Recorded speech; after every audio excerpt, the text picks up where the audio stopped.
Hello friends, જય શ્રી કૃષ્ણ. કેમ છો? બધા મજામાં છો?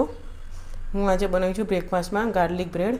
તો સૌપ્રથમ બજારમાંથી આવી રીતે ગાર્લિક બ્રેડ રેડી મળશે. તેલ આવી, ત્યારબાદ સાદું ચીઝ, અમૂલ બટરને મેલ્ટ થવા દેવાનું, બહાર રાખવાનું, અને તેમાં ચોપ કરેલું લસણ, ચીલી ફ્લેક્સ, ઓરેગાનો નાખી બરાબર મિક્સ કરું. થોડુંક સ્વાદ અનુસાર થોડુંક મીઠું નાખવું.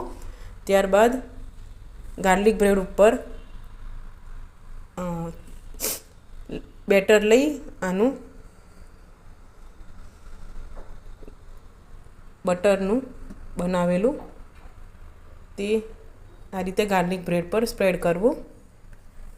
ત્યારબાદ મોઝરેલા ચીઝ નાખવું.